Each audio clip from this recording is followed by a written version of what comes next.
Yes, ladies and gentlemen, thank you once again for joining us here on INC Live for the UFC 298 preview show. My name is Karl Bainbridge and I am joined by the man on the right hand side of my screen. He is the Gronk to my Tom Brady. He's my friend and yours. It's Joe Neal. Joe, thank you very much for joining us. Glad to be here. Good American football reference. I'm not a Tom Brady fan, but I can dig the duo you picked there. Honestly, that is the level of depth that my NFL knowledge comes from. I do love the line in your Greg Hardy video on the main channel, hint, hint. But you said, like, you listed his accomplishments in football, and you said, I don't know anything about American football, but, like, that sounds good. Yeah. I think that's funny. But I'm glad to be here. I'm glad to be the Sting to your Darby Allin, because me and Sting share the same body type, despite the fact that he's in his 60s and I turned 30 in about 4 months.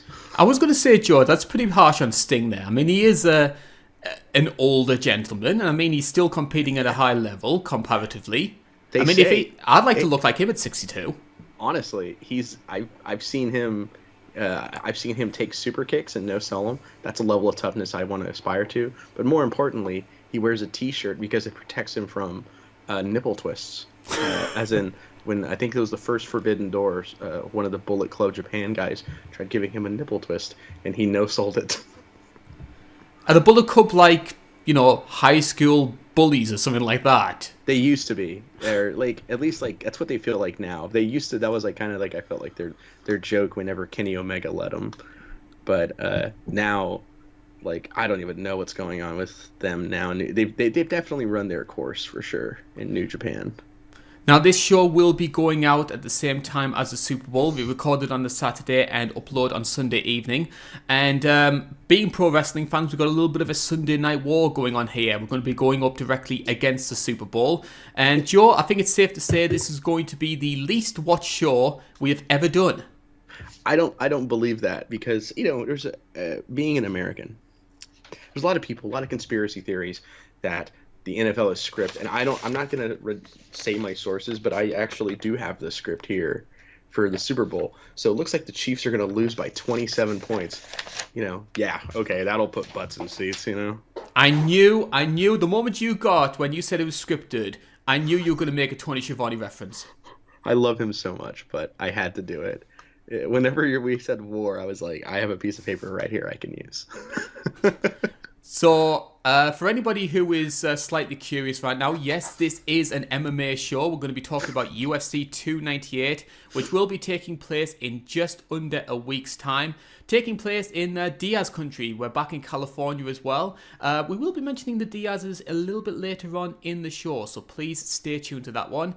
But Joe, UFC 298, we got the year off with a bit of a misfiring start. 297 didn't really fire on all cylinders. Hopefully this might just be the kickstart that this year needs. 297 was not a great card. Very few times in my where I've said, I'm really upset I paid for this card. Because usually I can find that diamond in the rough. But that one, I was kind of struggling to be like, yeah, I guess I got the card, Well, as Twitter's only Raquel Pennington fan, I disagree. Actually, that was a great moment. That fight was pretty good, but the moment was actually pretty. You got me there. I mostly am thinking of the main event, which was. I felt like we were grasping at straws naming that fight of the night, admittingly. I have to be honest though, I'm kind of somber though, because obviously I'm so happy for Rocky to actually get that title. Good feel, good story. It's kind of sort of like similar to what happened with Bisping when he got that title late in his career. But it means I'm going to have to replace her in my stable. You got to find somebody, and I think there is someone on this card that you can probably replace her with. I think even the first fight on this prelim. I'm going to be leaning toward. I was actually leaning towards Tall Macy. Oh, actually, that's a really good one. Macy Chiasson. Yeah, I think she is very underrated. Mm-hmm. I think she was having a competitive fight against Aldana until I don't care what she says. That was a fluke up kick. There's no way you practiced that, but it's I think she was making it competitive. Who got a title shot off of that fight? So Yeah. So we are here to talk about 298. Hopefully it will make up for that sort of sour taste in people's mouths when it came to 297. Now, one thing that 297 had, which we're also seeing a lot in MMA in recent weeks, the UFC are going very middleweight heavy. And I know you sort of brought it up when you did your post-fight reaction, because it's Hermanson versus Pfeiffer. Why do you think the UFC are leaning so heavily on the 185 class? Because they're in desperate need of new blood. This is a division that has, for lack of a better term that's coming to my head now, it's not very good. I almost said that's a better term than what I was going to use. It's not very good right now. Like, you have, like, Strickland's good, obviously, former champion. Duplessis, he's good.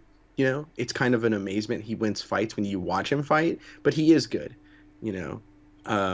You have Bobby Knuckles. You have Adesanya, who probably is coming back pretty soon, is from what he was saying. I know he says, like, I'm done.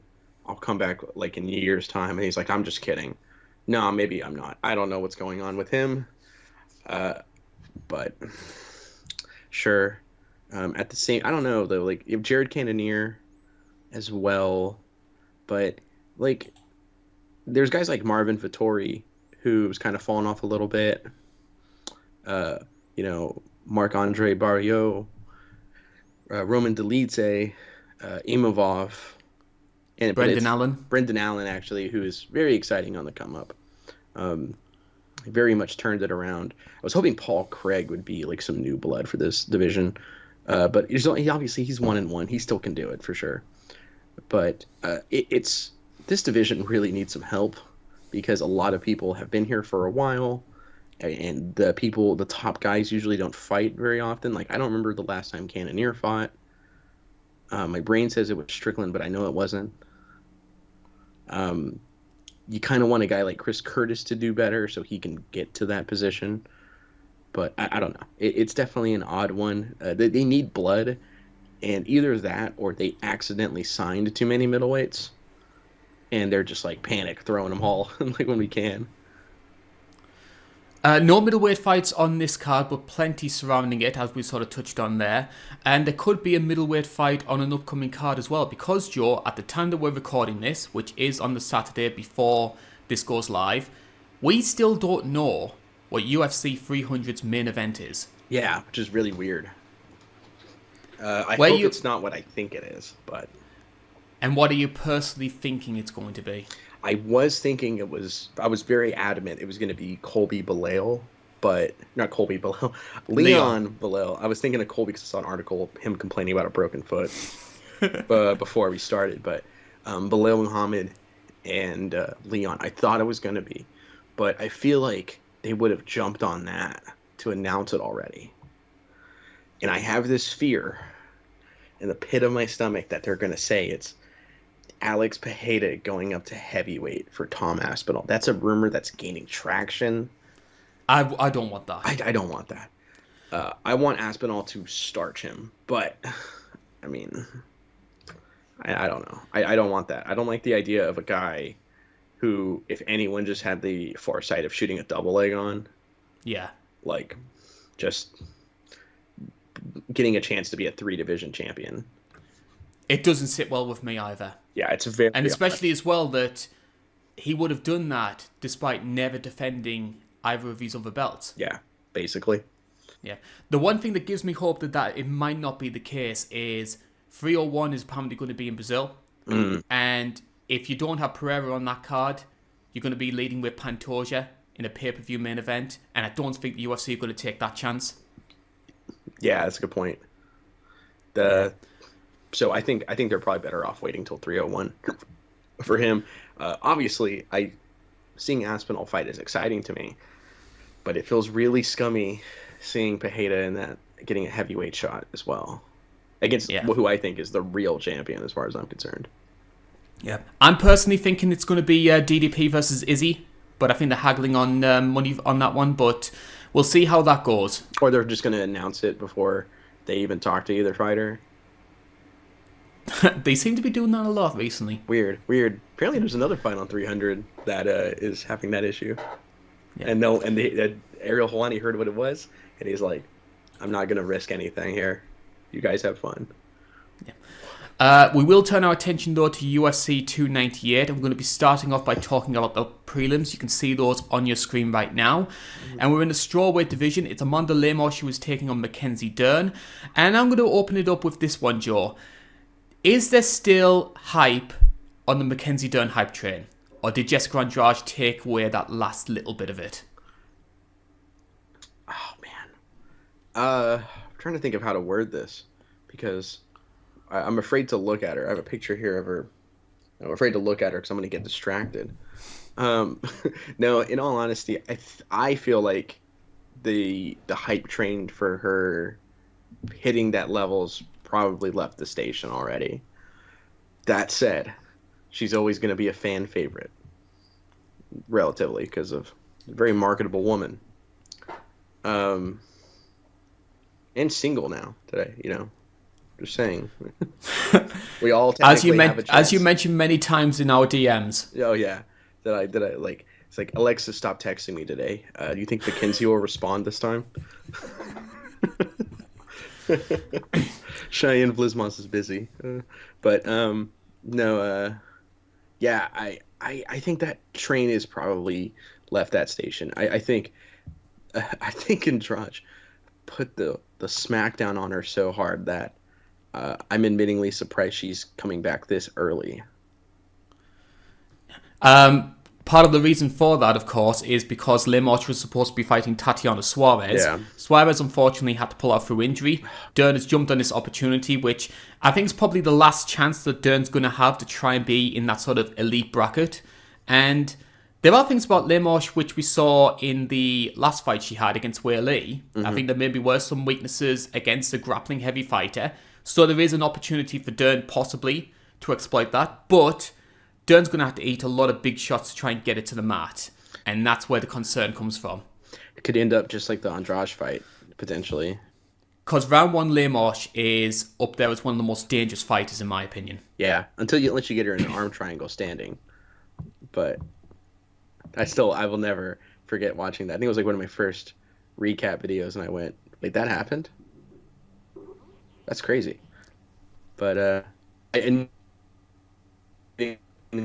that's such a rough matchup for Mackenzie Dern. I thought she might have been putting it together, and I gave her the edge in the Andrade fight. Big time wrong on that one. But that said, I think she's going to struggle here pretty hard in a similar vein. Yeah, so it's a last chance saloon for Mackenzie Dern. It could be the first big opportunity for Justin Tafa. He's going to be taking on Rogerio de Lima in a heavyweight encounter. And I know why most people make this comparison for obvious reasons, but I think if you want a guy that's sort of like the new Mark Hunt, I think Justin Tafa might be a real good case for it. He is a lot of fun to watch. A blast, and it's always funny because I think he adds a level of intrigue because he's the first heavyweight ever to miss weight. Yes, he is. And crazy that it took this long for that to happen, but it's kind of funny enough. Actually, I know some people that jokingly call him Yokozuna because Yokozuna was actually Samoan, but you're ruining kayfabe. What? You're saying Undertaker isn't an American badass? You're trying to tell me that? But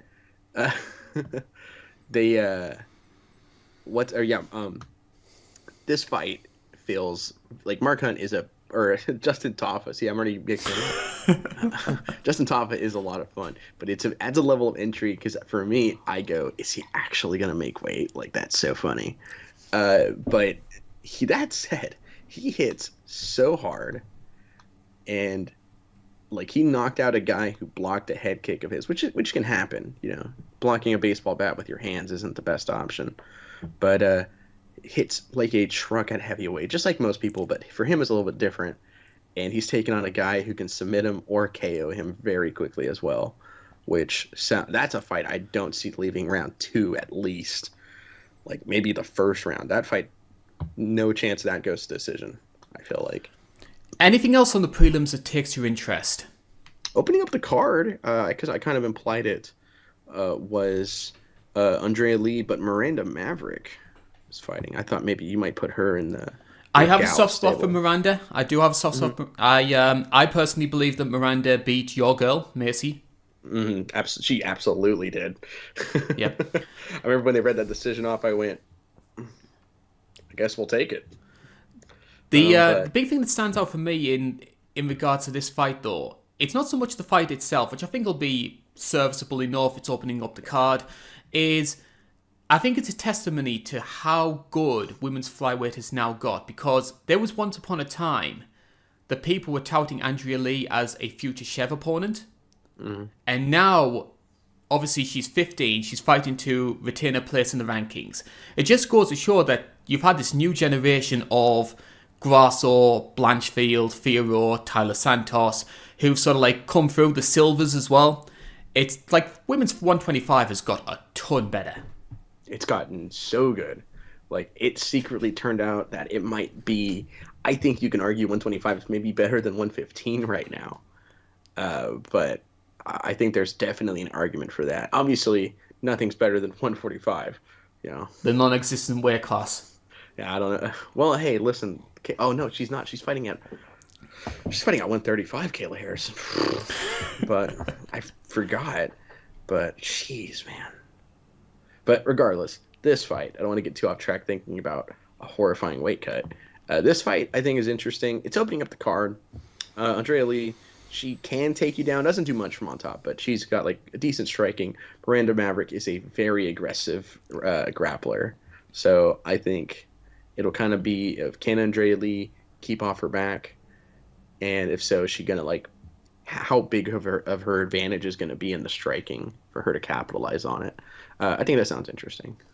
Couple of standouts for me as well. Rinya Nakamura, a Japanese fighter with a ton of fanfare. He's unbeaten at the moment. He's going to be taking on Carlos Virat.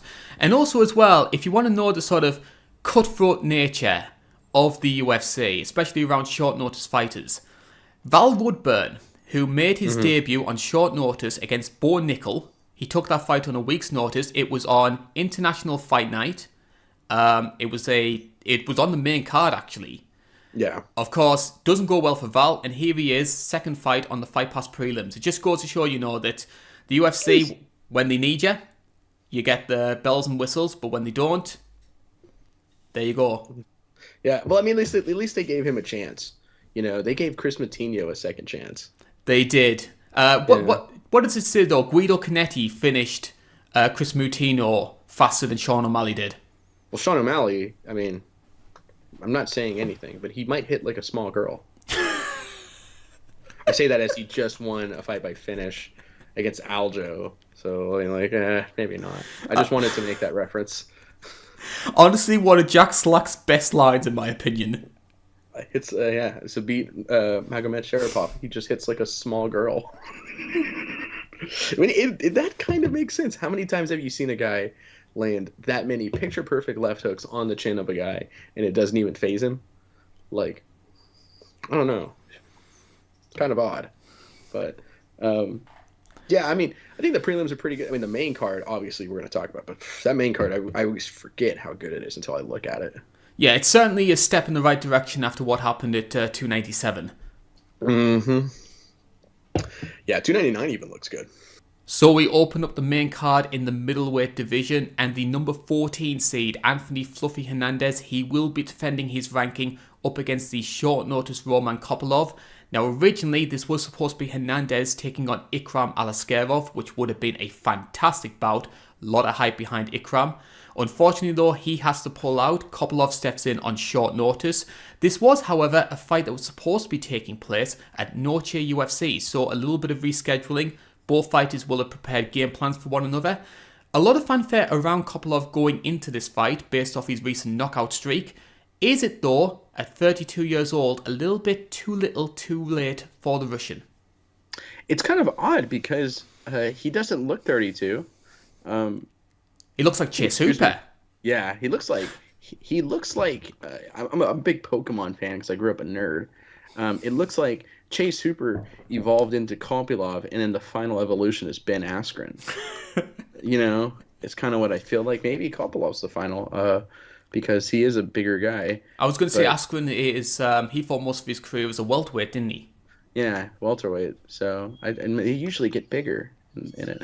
But that said, I don't know. Kopilov's fun. I think he kind of gives a lot of like Crow Cop vibes to his attack. Southpaw, tons of southpaw weapons and body shots galore, which is I feel like even everybody loves the KOs, but body shots get everyone excited too.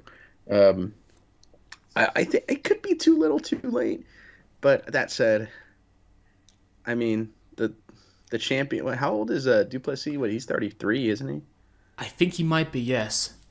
Yeah. So I mean, being in your 30s in this division isn't the end of the world. I think. Not in the same way it is for sort of like lightweight and under. Yeah, when you hit 34, it's 30. What is it? The curse of 35. We'll Curse talk of about later. 35, yeah. Yeah, obviously it's not like that, thankfully. But I think, once you get kind of higher up, I mean, Stipe wasn't champion until he was in his 30s. And, Crow Cop has been perpetually 42, I'm pretty sure, his whole life. He doesn't look like he ages. I saw a picture of him in Pride early days. Looks like the same guy I saw KO Rampage. The one that always sticks in my mind, it's not so much MMA, but Patrick Stewart. Like, Patrick Stewart has always looked 60. Yeah. He's one of my like favorite early, besides Star Trek, is Patrick Stewart has a movie. It was a TV HBO movie, I think, in the 90s called Safe House. That's very, very good. And yeah, he looks the exact same in it. A lot of people framing this one as striker versus grappler. Would you say that's fair? I think that's super fair because Fluffy Hernandez, most of his finishes come on the ground. He can strike with you, but like he's most noted because of the the Adolfo Vieira win. He had another win. Obviously, I think it was Marc-Andre Barriot. He finished on the ground, which big feather in that cap, I think. But like I always kind of feel like, at least in terms of where the other one is going to have the advantage of, it's going to be the grappling for Fluffy and the striking for Kopylov. Yeah. Good thing you mentioned the Vieira fight, because that's probably Fluffy's most notable win. Other ones include Edmund Shabazian, Rodolfo Vieira, as you mentioned before, Barrio, and also a win in LFA up against Brendan Allen. It always seems like a lot of these sort of like big middleweight prospects have gone through Brendan Allen at some point. Like we were talking on the last fight, the 297 card, it was almost like everybody's fought him at some point and beaten him. Poor dude, man. I feel bad for the guy. Him and Jordan Wright. Those are two names I always see on every single one. Brendan Allen, Jordan Wright. Yeah. The Beverly Hills Ninja. Honestly, probably one of the best nicknames in the sport in recent years. It's a fantastic one. I wouldn't be surprised if someone has Jordan Wright in their boy stable. Probably. Yeah. I just wish he looked more like Chris Farley. Or more accurately, Chris Farley from the Chippendale skit with Patrick Swayze. But this fight, I think, is going to be pretty. I think it's really interesting. Would you say it's a better match than Alaskarov? Because obviously, I would say between the two, I would say Ikram is a better fighter than Kopylov. Yeah. But I think that fight would have only sort of been it would have been sort of a showcase, similar to what the Wally Alves fight was for Ikram. Mm-hmm. It's just, he is the guy who's going to be a future title challenger. He's on a main card. Let's watch him beat some schmuck. That's kind of the framing device I thought the UFC were trying to give. At least with this one, it's going to be a little bit more competitive. I think so too, but I also think I probably would have picked Alaskarov, but I would have also said Fluffy Hernandez could make the UFC look very stupid, which is appealing to me because I think Fluffy Hernandez does have pretty solid upside. I don't know if he'll ever challenge for a title. You never say never in this division, I guess. Sean Strickland was champion at the beginning of the year. Duplessis champion. What is happening, dude? I kind of feel like his ceiling is he'll break into top 5 at one point. I think he'll have like a Marvin Vettori-esque run, but without the gifted title shot. It's kind of the vibe I'm kind of getting. With Kopylov, I think this fight is probably closer. I think I can agree with that. It's much more competitive, but it's also pretty interesting as well because I mean, Kopylov puts guys out like with body shots, and I kind of want to see Fluffy Hernandez kind of deal with that, because it's really hard to grapple a guy when you're constantly getting kicked in the body when you're stepping in or getting kneed, you know. Also, Kopylov has a good straight left to the body, which is a great weapon to keep someone out. I think things like that kind of make it interesting. But like with a lot of these strikers who are a little older, you always kind of go, they're probably dead on the ground. And that is where Fluffy Hernandez can definitely take advantage, because he's very aggressive on the ground. I think I'm right in saying that one of Kopilov's early losses, because he actually started his UFC career 0-2. Yeah. And the losses were Albert Duraev and Karl Roberson. And if I remember correctly, I think Roberson submitted him. I think it was an arm triangle. Yeah, he did. I think he just, like, if I remember correctly, because Roberson always kind of comes across as, like, ex-football player when it with his double leg, you know. I always think of when he kicked off the cage while in a guillotine against Marvin Vittoria. It's like always the image in my head, because that is a crazy moment. What's it called? I think he just power doubled him and then just, you know, eventually got the arm triangle, because Roberson was a pretty decent grappler. You know, he wasn't awful at it. And I remember him kind of snatching that up pretty good. I can think of worse UFC fighters currently in the promotion than Roberson. He gets a lot of crap. I don't understand it. I think he's one of the few entertaining guys. He always like kind of makes it a blood feud with whoever he's fighting to, which I think is really fun. You know, he might not win these blood feuds sometimes, but yeah, I like the guy. Definitely boy worthy for sure. Yeah. I think there's two things that really stand out for me when it comes to Kopylov, because obviously there was that 0-2 start to his career, and he came into the UFC unbeaten. He was dominating people on the Russian regional scene. The big thing for me, the change I've seen in his game after those two losses, was I think Kopylov had an habit of, he would just use volume striking to overwhelm people, and that's how he'd get all of his wins when he fought in Russia. Against tougher opposition, he realised, hey, I can't fall back on that in the same way that I used to. And now he's being a little bit more cautious. He's being more thoughtful about what shots he's using to try and put people away. And that feels like a sniper. And that, to me, has led to this upturn in form. Feels very much like a sniper. He'll sit there in what I always kind of think of, because I'm a fighting game guy, as the neutral, and kind of like feinting, moving, and then boom, there's a left hand. Oh, there's a kick, and it's just very kind of methodical, like how he kind of picks you, like snipes at you over and over, and he hits so hard that eventually these shots are going to put someone out. That said, I want to stress, whenever I hear unbeaten on the Russian regional scene, I always picture the combined win-loss record of like Khabib before he got to the UFC. Like, what is it, like 3-59? It's like, oh jeez. Spoiler alert! I've actually thought, about doing a video looking at the sort of whether the criticisms of Khabib's regional record are warranted. Like, to actually go back, watch those fights, and see, basically, add a little bit of backstory to the guys that he actually fought, and whether or not people are right to criticize him or whether they're just being a bit harsh. I saw one video that was really caught my eye. It was for a different sport. It was basketball, and it was making a case against every potential GOAT. And I think that could be a very interesting thing if we did that for. But we don't like our negative videos, admittingly. No. But because that video felt like overly negative to me. But I think an MMA version of that would happen. Yeah. I'm quite negative, so I could always shit talk champs if anyone wants me to. Maybe we'll make the Patreon exclusive. Yeah, me just slander against every champion ever, like except Boss Rudin. Yeah, he beat Randleman. That's all I'm gonna add on that. One thing I am interested about with this fight is we know that Kopylov hits like a truck, and especially his attacks to the body. Anthony Fluffy Hernandez has been notoriously durable and very hard to put away. We saw that against Vieira. We've seen that against round one Shabazian, who pretty much puts everything into that first round and then immediately collapses. It's always been the Edmund way. And it's going to be interesting to see if Fluffy can survive those big Kopylov shots. And if he does, can he make the fight dirty? Can he make it grimy and pull Kopylov into those deep waters where maybe the cardio's a bit weaker, maybe the grappling, the takedown defense isn't as strong as it was in that first round. I'm going to be interested to see if durability potentially plays a part in this fight. I think that's a very good point. I think one thing too, in case people try and discredit his durability, I've seen this, is Kevin Holland KO'd him TKO'd him in like 40 seconds.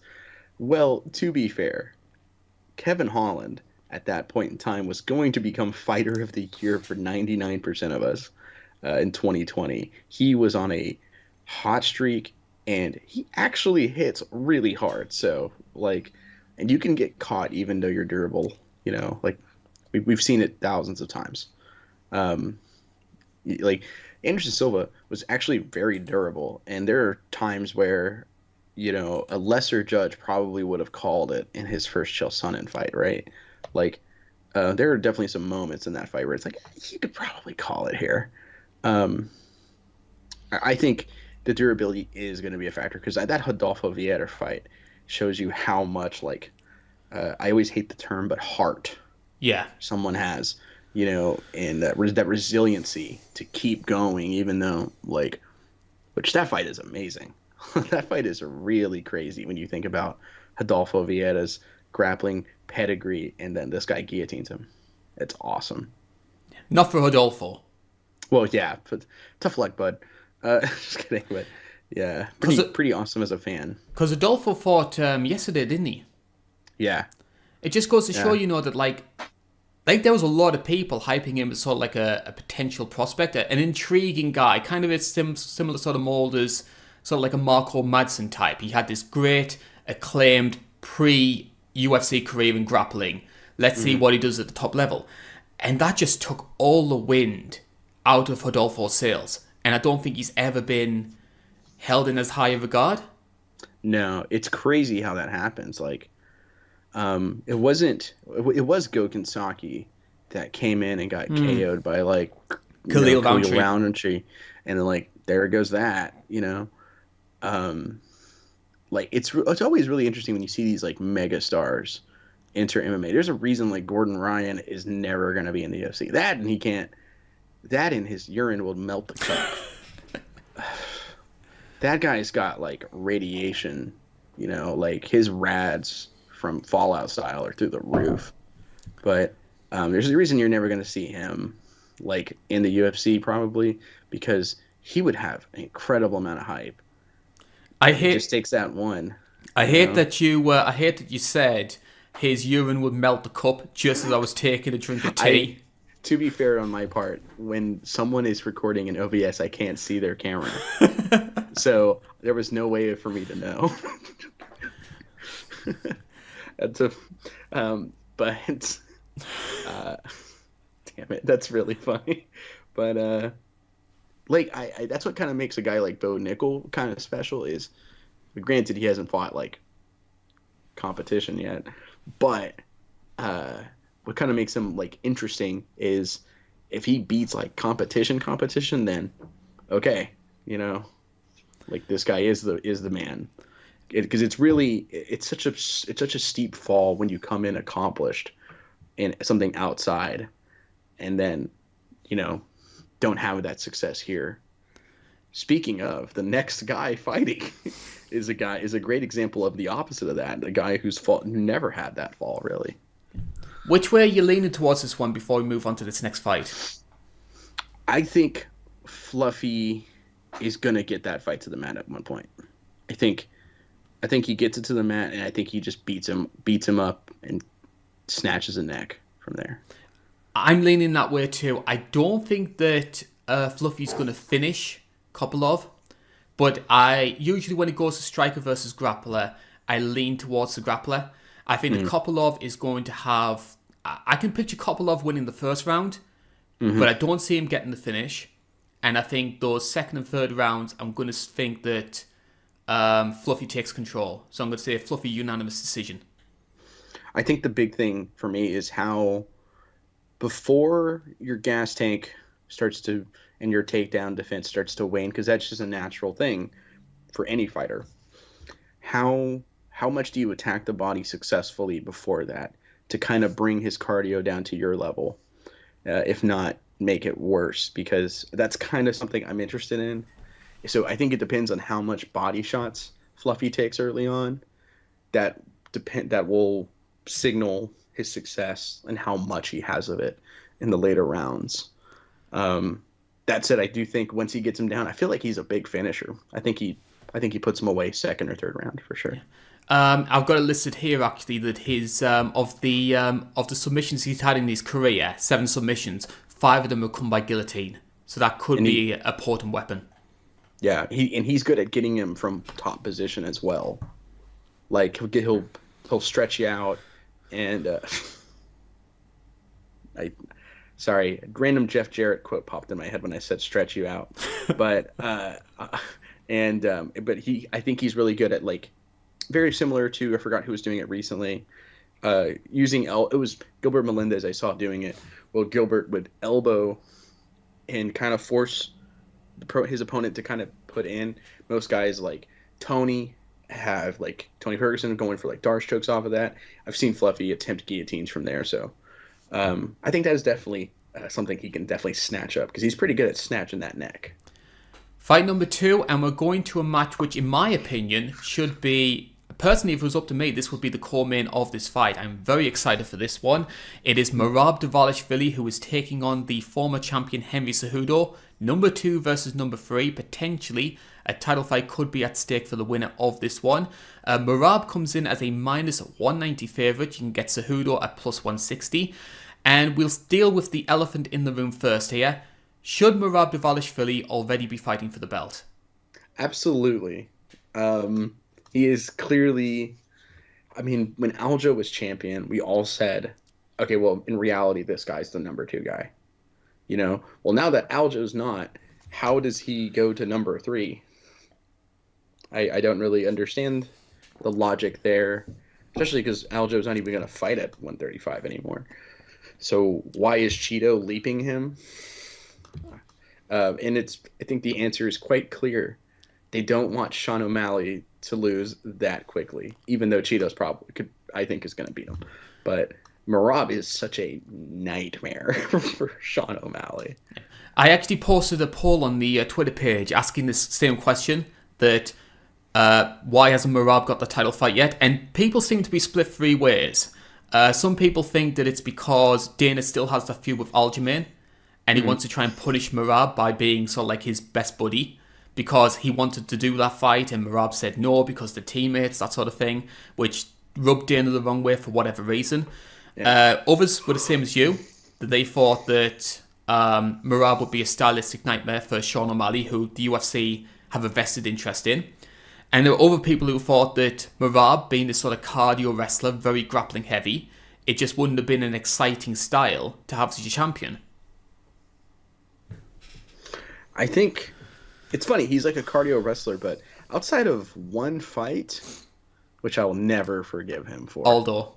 Against Aldo, I'll never forgive Merab for that. That said, outside of that fight, he's been a blast for me. Yeah, I enjoy watching Merab. His Piotr Jan performance is a masterclass, like, of pressure.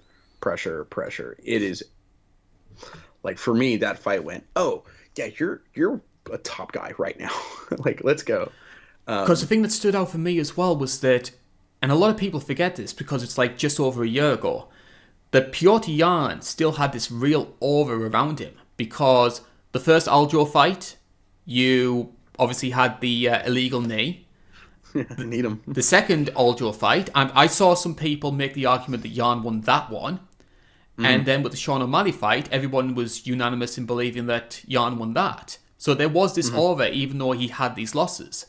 And Merab just took that all away. That was such a eye-opening performance to make people realise, yes, this cardio wrestler who people seem to clown for whatever reason is legit. Take him seriously. Yeah, it's like, because I think, like, the only other guy, like, because Jan and Corey Sandhagen fought, and both those dudes had an aura going into that fight. And, I mean, obviously, one of the best fights I've ever... It's a fantastic fight. That's a fight, if I cover on the Retro Review, is a 10 out of 10. Like, I can just call it here, at least.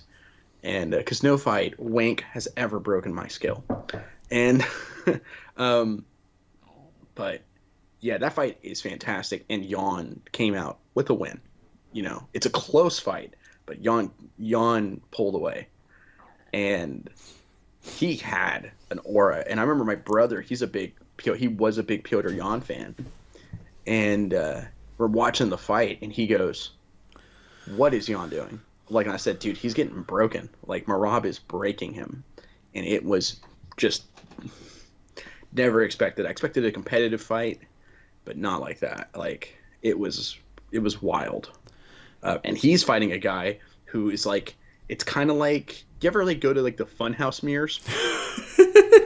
I see where this is going. Like, so he's fighting like almost a mirror reflection of him, but he's looking in that funhouse mirror that makes this big. And in Henry Cejudo, because these guys are a lot alike, and this is two nonstop aggressive guys. One of them happens to have a cranium made of titanium. I think this fight. This is my first note on here is "Oh me meow," and that means this fight's gonna be fight of the night most likely. I think this is my pick. This fight is heaven on paper for me. I love this fight. Well, I certainly hope it's going to be the case. I think there's two certain ways the fights could play out, but we'll get to those later on.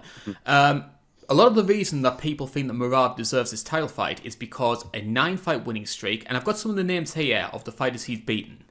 Piotr Jan, as we mentioned, Aldo, Marlon Moraes, Cody Stamen, John Dodson, Casey Kenny, Brad Katona, and on the regional scene, the fight that got him into the UFC, Rafian Stotts. Wow.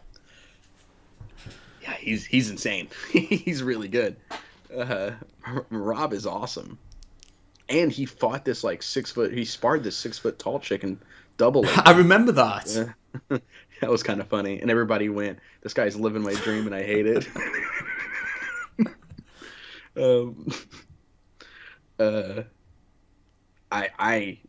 I'm actually really excited for this. This fight's very. There's one element of this fight that is very interesting. I'll get to when we start kind of breaking things down. Yes. So we'll talk about his opponent, Henry Cejudo. So he has a 16-3 record. His last fight was for the title, which was, dare I say, a disputed loss up against Aljamain Sterling. Personally, I thought Aljo did enough to win that one. But once again, it seems to be the case with Aljo that there were people out there that thought Cejudo did enough to win that fight. I think it was a split decision, if I remember correctly. I remember it being kind of clear, Aljo, when I didn't know that it was a disputed one. Oh, okay. I think a lot of that, though, was like Aljo's never been all that popular, so I think there were people trying to make the argument that he lost that fight. It's fair, yeah. There's a lot of... Aljo wasn't a well-liked guy, despite... I mean, after how he acted when he won the belt against the first Piotr Jan fight, it really rubbed people the wrong way, which I totally get, because I was also in that camp. But he won me back over. And this is going to be Cejudo's second fight since he made his UFC return. He took a 3-year hiatus out after the fight against Dominic Cruz. Has Henry Cejudo's comeback been as impactful as you expected it to be? So I struggled to write this down. I even said, I hope you can figure out how to describe this. But the best way I can kind of think of it is... it's funny. It's actually quite topical nowadays, but we're both pro wrestling fans. You know how the idea of bringing in a legend to come back, to take on the current guy, and the idea is it'll get eyes on you. And in a predetermined sport, if you have the guy who's the legend lose, it's supposed to give that rub and make the current guy look even better. I think it was kind of a win-win when Cejudo came back, because obviously we're not a predetermined sport. If Cejudo wins, Cejudo is a star. He made himself a star, I think. And he was going to beat a not very liked champion. But when he lost, I thought it made Sterling look that much better.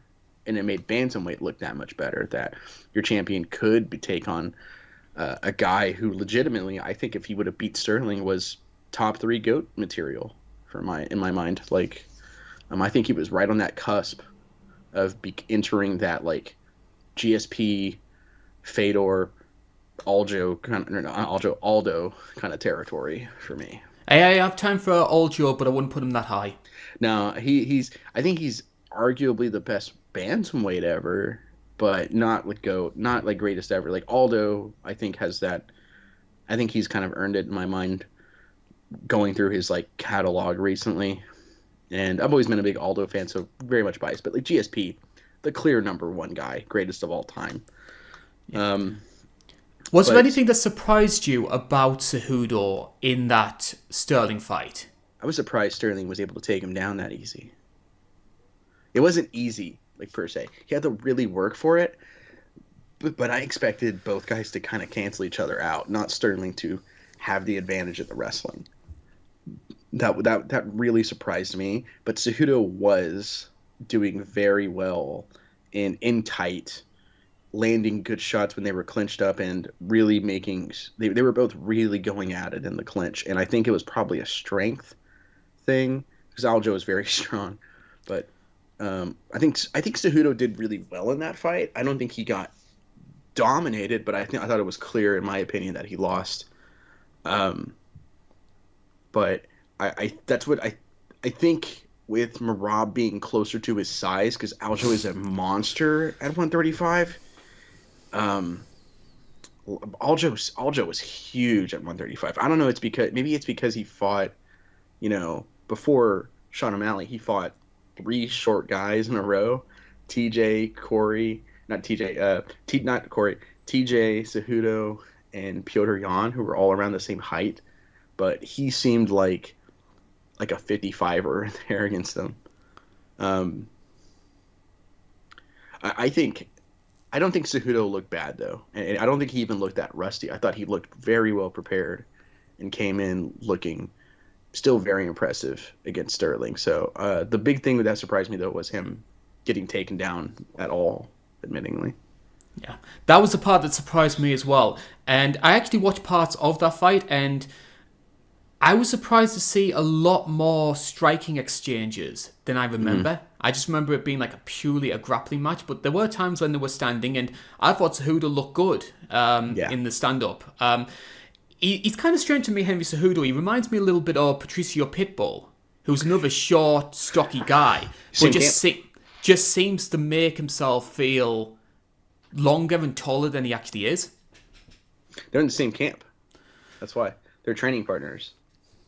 I think, I forgot who, it probably was Slacky, but they did a breakdown of their striking styles, and they're basically like the same guy. That kind of karate, kind of guard, and they are like he is like Patricio Pitbull a lot, actually. That's a very good comparison. That surprises me because Slacky watching Bellator and praising Bellator. I know, it's weird. I think he might. He secretly likes it, I think he just hates the commentary, which I don't blame him. That's the worst commentary. I love Mike Goldberg. That is the worst commentary I've ever seen. I've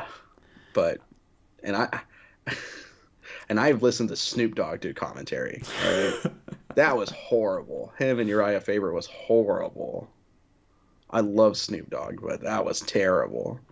I still think the standout for me when it comes to bad commentary was Scott Farrell doing Yama Pit Fighting. It's pretty bad. How can you be what was I forgot the name. How can you be the man when you're the man, Dan? Yeah. That's I forget the name of that guy. He used to be on like the Howard Stern stuff. But he was also in Red Belt too. It's a good movie. Really good MMA movie. Yep. A lot of people are sort of expecting this to be another grappling-based match because Merab's always been known for his sort of like cardio wrestling, just taking people down all the time. But is he going to want to take that chance up against Henry Cejudo, who, of course, he's mentioned it many times, Olympic gold medalist? Or could we see 2 wrestlers neutralizing each other and it's turning into a kickboxing match? Because I actually think Henry Cejudo, if he chooses to go that way, go against the grain, I think Henry Cejudo could be Merab Dvalishvili in just a straight-up striking match. I think he is I think so too. I think Cejudo is a shockingly good striker. case in point, the most dangerous, how he won bantamweight title gold the first time is he fought the most dangerous striker in the division by no one even close in Marlon Moraes, and beat him in his own game just by out pressuring him and constantly making him work in a S tier fight. What an unbelievable fight. I think Merab is going to try and work the wrestling. I think he's going to try and work the pressure. The thing with that is Cejudo is he likes to, with a karate stance and just walk forward and methodically kind of break you down. I wonder, Cejudo does have good counters. I feel like Merab is going to have to eat some shots to make it the dogfight. And another thing too is Merab is going to want to close I'm curious how he tries to close the distance. Is he going to try and shoot from very far out with very little success rate chance, or is he going to try and get in close like he was against Petr Yan and shoot when they're pretty close? Because, and I'm not joking here, I know it's going to sound like I'm memeing, but I think it's a very big possibility that if you try and change levels on Cejudo when you're in close, you run the risk of him just, because he does it in every fight, of him ducking his cranium. And it's like, like the Acme cartoons when a character runs into an anvil? Like, that's gotta be what it feels like. Because Henry Cejudo is the biggest cheater to never get a foul called on him, and I love it. Like, I'm okay with it. Because, hey, the ref should call it, but they don't know how to call it. It's awkward. He just headbutts everybody. It's not his fault that he ducks his head. In his mind, he'll probably be like, it's not my fault if I duck my head and they run into it. Fair, but still. I think Merab could definitely I think he has a very good chance of getting blasted by that 90-pound bowling ball on his shoulders.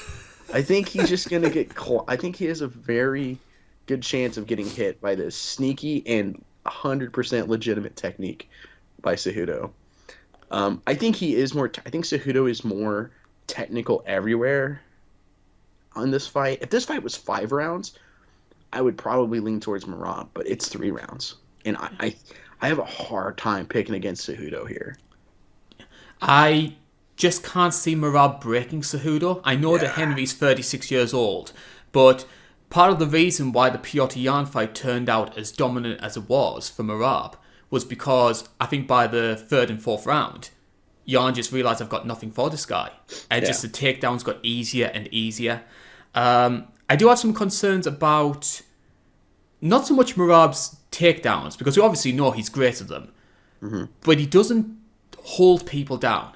He isn't like a Smash Factory fighter who just, you take you down, wraps you up, and just lays on top of you for the remaining 4.5 minutes. Like, I've seen a lot of people get out of Jan's grappling, get back to the feet, and Yan just thinks, and Merab just thinks, I'll do it again. Yeah, I'm just going to do it again. John Dodson. How many times did John Dodson get up and get taken down in that fight? It's kind of wild, all those scrambles, actually. Yeah. That was a good fight watching for this. And we know, we would expect an Olympic gold medalist in Henry Cejudo. He's going to easily get bit. I'm losing my train of thought here. He is going to easily be able to get back to his feet. He understands his 3 eyes. Intensity, integrity, and intelligence. He understands it. He should walk out to Kurt Angle's theme song, not Colby. Get out of here, actually. It should be Cejudo. Yeah. Honestly. But I think Cejudo we haven't really seen his scrambling ability so much in the UFC because he hasn't really been put on his back that often. But he did against Aljo. He was moving. He was moving and grooving, trying to get up. And Aljo's better at keeping guys down than I think Merab is. So I think that's a fantastic point. I like Merab outside of that disgusting, heinous fight. But I like Merab. And I just think Cejudo takes this one. I think styles make matches, and Merab should be fighting for the title. And sadly, because he isn't, Cejudo is probably getting the next shot. One more thing before we move on to our next fight. Obviously, Merab and Aljo are like that. very close teammates. How much impact do you think that will make on Merab's performance? Will he be getting info from Aljo to say, hey, this is where I had success against Henry, this is where I think you might need to avoid these kind of situations? I think that'll definitely help out. He's not going in blind, for sure. Yeah. Against Cejudo. Because Merab isn't a back taker in the same way that Aljo is. Yeah. Aljo is a better grappler on the mat than Merab is. Merab might be a slightly better wrestler, at least a much more aggressive one, so it could appear that way. I think this is going to be interesting. This is my fight of the night pick, at least. I think, for me, this fight just seems, maybe not fight of the night in terms of pure action, but this is my pick for fight of the night based on like how interesting this matchup is. This is my one to keep an eye on when I'm most hyped for personally. Fight number 3, and we go to the welterweight division. It is the number 8 seed, Geoff, the Hands of Steel Neal, who is taking on Ian Garry, who is at number 10. Betting odds for this one, Ian Garry is the biggest favourite on the main card, a minus 245 favourite. You can get Geoff Neal in at plus 200. Now, originally, Ian Garry was supposed to be fighting Vicente Luque, and that was going to be taking place at UFC 296. Unfortunately, that fight fell through the week of the fight. So this fight has been booked instead. Do you think the UFC have made the right call choosing to book Geoff Neal versus Garry rather than reschedule the Luque bout? This is a rebooking, isn't it? No, because it was going to be Garry versus Luque. But I thought before that, didn't Neil Magny step in to replace Geoff Neal? Yes, he did actually. I apologize. Yes. Yeah, I remember that now. I forgot about that. If it wasn't for that stupid T-shirt of Geoff Neal's mugshot, which is horrendous. What a D-bag Ian Garry is. But you sort of bring it on to my next question, actually. Yeah. At this moment in time, is Ian Garry the most hated man in mixed martial arts? He's the most made fun of, for sure. I don't think a day goes by without me and my best friend directly making fun of Ian Garry, which, spoiler alert, will never be a Patreon exclusive because I like having presence on the internet. I would be shunned for how horrible me and him are. But he's got to be, he's at least the most made fun of. And man, I'm trying to think of how to describe it, because I feel like a good heel in MMA is someone you like to hate. Ian Garry comes across as so cringy and trying so hard that we just don't like to hate him. We just hate him, So I think that's kind of the vibe with him. I think a good MMA heel has to have an element of self-awareness as well. Mm-hmm. And I think that's something I feel is lacking from Garry. Like Chael. Chael's still the greatest ever. Chael's amazing. Connor was a great heel too, admittingly. I don't like Connor, but Connor was a good heel. I don't think Colby was. I don't think Ian Garry is. I think they're just they're not aware of what they are. Yeah, and I think the problem as well is that Chael had a lot of charisma, and he was funny with it.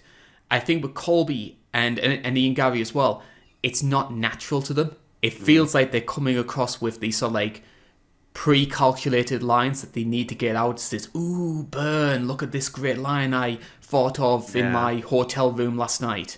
I spent 5 hours working on this audition or rehearsing this. Like it doesn't feel natural with Ian Garry. Yeah. You know what? Who's another good heel is Sean O'Malley, because he's very unlikable. Because he's just naturally a douchebag, and it works for him. Hey, I think that kind of works for him. But yeah, Ian Garry's probably got to be up there. Yeah. And speaking of Ian Garry, though, for all of the sort of heeldom that he's sort of bringing to the fore, he is justifying it in the cage. 13-0 record, dominated Neil Magny in his most recent fight, and along with the Magny win, he also has victories over Daniel Rodriguez, Song Kenan, and Gabe Green. So we are starting to see bigger jumps in quality in Ian Garry's opposition. And in that regard, I think Geoff Neal is a logical next step, because I kind of feel like Geoff Neal has sort of taken over from Magny as the sort of elite gatekeeper. Like, Magny's the gatekeeper for guys wanting to try and get into the top 15. Neal's the guy you need to go through to get into the top 5. Yeah, absolutely. And he's definitely called his shot here. He's been going at this one, taunting this one. Uh, like he's definitely trying to make this a blood feud with Geoff Neal, which may or may not be the right call. But what are you leaning towards with that? Are you trying to imply that Geoff Neal could be that sort of banana peel for him?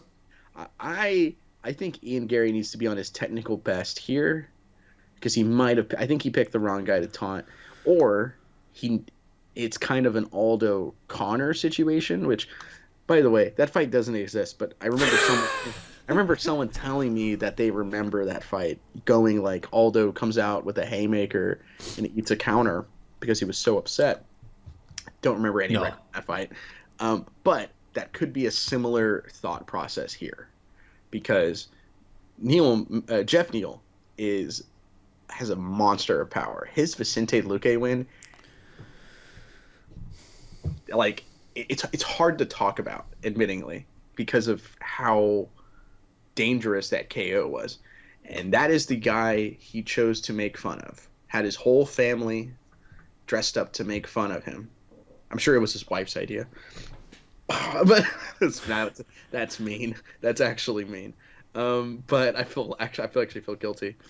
Uh, but they made fun. Like I think that's they're either trying to make him angry, so he just starts headhunting because Geoff Neal already has a problem with headhunting a lot. His fight with Wonderboy is a very elusive guy, and to deal with elusive guys, you want to attack their legs or hit them in the body whenever they circle into a direction.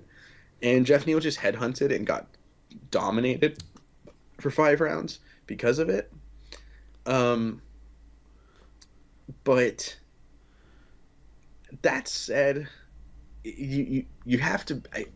Ian Garry has been hit. He's not untouchable, and this is not a guy you want touching you at all, especially if you make him mad like that. Because we don't like Vicente Luque is going to have a question mark over his head the rest of his career because of the loss he took to Geoff Neal, and it's not fun having that aspect of the sport kind of come into play. And I could see Geoff Neal hitting that hard consistently. Yeah. I'm in two minds in regards to how I feel this fight's going to go because the Wonderboy loss for Geoff Neal was not a good loss. Like, Wonderboy dominated that fight. And I see a lot of similarities between Wonderboy and Ian Garry in that they're quite lanky counter-strikers. And I can possibly see a situation where Ian Garry is just eating up the legs, and Geoff Neal, because he's so boxing orientated, doesn't try and change, doesn't try and adjust his game plan, and just continues to eat leg kicks and get counted for the 3 rounds of the fight. Minutes. Yeah. At the same time, though, I always have an issue with lanky fighters because of tall man defense. Because there's often this tendency that the way they try and counter and sort of like evade strikes is to just lean back. A fighter who did that a lot in their fight was Shavkat Rakhmonov. And Geoff Neal cracked Shavkat a lot of times. He gave Shavkat, in my opinion, the most competitive fight of his career. The future champion. We should. I think personally, I'm willing to die on that hill. Future champion Shavkat. He gave a ton of trouble to. So that is. So it does make me think, if he can have that success against a guy who, like Shavkat, in my opinion, is a far better fighter than Ian Garry is. Yeah, and if absolutely. Geoff Neal can cause him problems, in theory, he could do the same thing to Ian Garry. And we saw Ian Garry get cracked. Son Kanan dropped him in the first round. Yeah. In his debut, he was getting pieced up. Getting absolutely battered in his debut.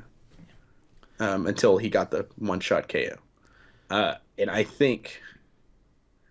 I think this train's coming to a crash, admittingly. That could be bias. Once again, I'm willing to admit that. Because, you and me are professionals. We don't like to, take our feelings into account for predictions. That said, I always feel like, me personally, I think you're a lot better at that than I am. I think sometimes I am influenced subconsciously in my picks. And I'm willing to admit there could be that here, because Ian Garry is the much more technical guy. Geoff Neal is the more frightening guy. And so it could be the bias because me and him share a last name. Very funny. Very funny. I mean, there was a guy recently. I saw that. Yeah, he said, does he have a brother named Geoff? And you had a very funny quote of, it would raise a lot of questions if he did. Well, my 23andMe is coming in soon, so I might maybe, you never know. But Ian Garry is a much more technical guy. Geoff Neal is much more dangerous, much more likable. Ian Garry is not likable. So I don't know. I'm picking towards Geoff Neal ending this train in violent fashion. I think tall guy defense is a nightmare, and Geoff Neal has fought a lot of guys who use tall guys defense. So he's definitely used to it. I think we're close to... I think we're starting to reach the summit of Ian Garry's ceiling.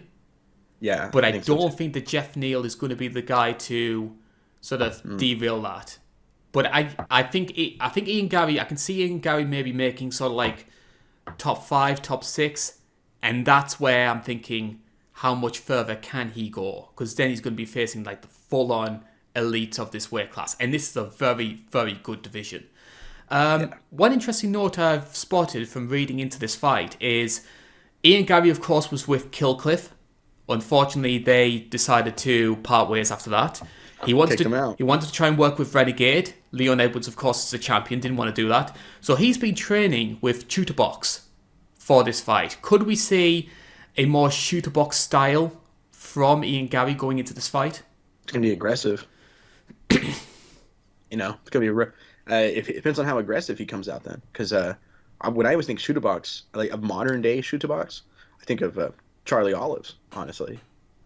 Because I mean, like, there's the obviously old school, the Vanderleys, the Shoguns, the Ninjas, like that, and Anderson, that legendary run. Was Barao Shooter Box? No, Barao was Nova União. He was Nova União, which I think Nova União came from a Brazilian top team, which I think, I could be wrong, because Nova União came from one of those two big schools. I forgot which one though. Great rivalry in the Pride, but I think if he comes out aggressive, because like Charlie Olives is very aggressive, and we love him for it. And Charles Oliveira, he's kind of the current day Shooter Box representative, so that'd be interesting. Admittingly, seeing him come out looking for left hooks off counters, off right hand counters. This is a southpaw orthodox matchup, though, which is also interesting for a lot of reasons I've said on thousands of potentially every. Someone is going to land that knee coming in at some point. I always call it. I always go like it's just a big fear of mine. I've seen too many Joaquin Hansen fights, and that guy used to put everyone to sleep when they double leg him. We actually saw it. Lerone Murphy did it. He did, yes. Lerone Murphy did it last year when I was on the preview show. So right here, this guy. So that's one out of sort of 15, 20 preview shows you've done? So what's the next fight looking like? So we are going to the middleweight division here, and it is the number 3 seed Robert Whittaker who is taking on the number 6 seed Paulo Costa. It is Robert Whittaker taking on the short notice Brendan Allen. It is Robert Whittaker taking on the short notice Cal Baralho. I'm just covering all of my bases here because it's Paulo Costa. I was going crazy, and I was like, am I like hearing the audio replay? And then you said Brendan Allen. I was like, what? Did I mess up? That is hilarious. Oh my god, you have to though. It is Paulo Costa. So I'm just covering my bases, so if Costa does pull out between the time we record this and the time it goes online, we'll just splice in whichever one was correct. That is amazing. Like, spoiler alert, Rob beat Jared Cannonier again. Like, oh my god, that is so funny. Wow. I'd never thought about that. I'm surprised this fight is still happening. So we are going to preview this fight with the belief that Paulo Costa will be stepping into the cage next week. And if he does so, he's got a very important match in regards to this weight class. Maybe not so much for Costa himself, but Robert Whittaker, because a lot of people believed it was a foregone conclusion. Robert Whittaker was going to be getting that third fight up against Israel Adesanya. And then, of course, Dricus du Plessis ended up shocking a ton of people on his way to claiming the belt for himself. That's the most wrong I've ever been on this show. I said, you might as well just call. I think I said something similar along the lines of, like, I don't see any chance Dricus du Plessis has in this fight. And I was watching that fight and I went, oh no, I'm fired. So that's probably the second most wrong I've ever been for a fight, in not just a preview show, just in life.